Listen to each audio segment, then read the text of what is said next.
I haven't ranted yet on my channel, and tonight I'm going to because I'm worried.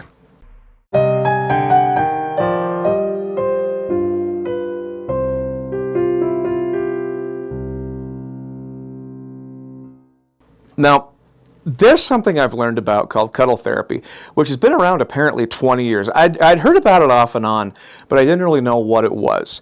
So I did a little bit of research and found out it's something that I'm highly questionable about and really want to know more about. So even as I make the video tonight, I'm going to keep researching to get more information, but I'm worried, and I'm going to share that worry with you tonight. Welcome to the Dark Side of Therapy. This is Eric Nance. This is a show where we help new clinicians and graduates get into the field, maybe get their student loans forgiven, have a good career, and walk out of this unscathed. So I want to talk about a concept tonight that has brought me a lot of concern, and that is Cuddle Therapy. Now, this has been around about 20 years, and the whole idea behind this, as I understand it, is a client comes in and literally physically cuddles with the therapist. The idea behind it is that the people that come for the service feel disconnected or feel like they don't get enough touch from other people. Now, I'm not a big advocate of titles and how they can be used, and I mentioned this in the course I created. You know, doctor is not a protected title. Anybody can call themselves doctor. Dr. Seuss did it, okay? I don't think that's a good thing. In the same vein, I don't think anybody should be able to be called a therapist who isn't licensed by a governing board. And cuddle therapists are not licensed by a governing board. They are certified, and there's a huge difference.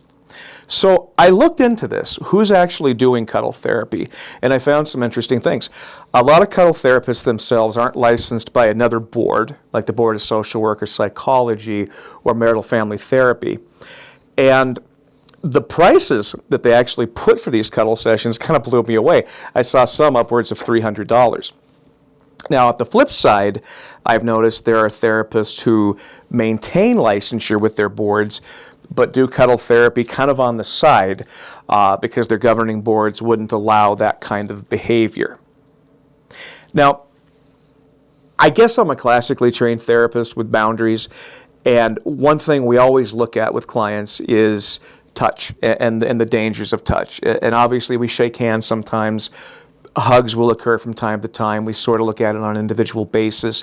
But the thing we always think about is, are we harming the client? And we never want to harm the client. And we certainly don't want to create a situation where the client overly attaches to us and then we can't back out. So when I've looked at the cuddle therapy videos, when I looked at what these people are doing, here's what scares me the most. We're living in a time now where mental illness is running pretty rampant. And I understand the need for connection.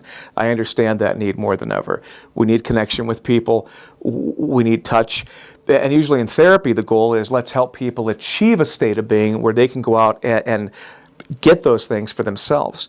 So cuddle therapy kind of takes that process away from it. And I read a couple horror stories. I mean, isn't that what we do when we do a rant? We point out what went badly. There was a situation, I think it was in the state of Arizona, where a cuddle therapist had invited the client in, and after sitting together, cuddling together, and again, I'm not making this up, the cuddle therapist's nipple wound up in the client's mouth.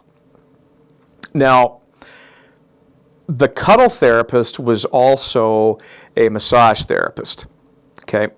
And in this case, they went after the Board of Massage Therapy. The Board of Massage Therapy says, look, we're not going to hold her accountable for that because she wasn't using her skills in the capacity of a massage therapist. She was only using her skills in the capacity of a professional cuddler. Well, the Professional Cuddle Board, yes, there is one, they took away her certification, so she's no longer a professional cuddler, at least as far as the certification goes. And as I understood it, that was it. That was it. Now, I instantly go to the place of harm because presumably the client went in with the sole purpose of cuddling, warmth, touch, and then it became sexual. Now here's what's even scarier. This is not uncommon. This is not uncommon. This happens a lot. And what worries me is, where's the consequence? In the marriage and family therapy licensure, in the social work licensure, psychology, Board of Behavioral Health. We screw up, we get punished. I did a whole episode about that. We're caught having sex with a client, we're probably done working.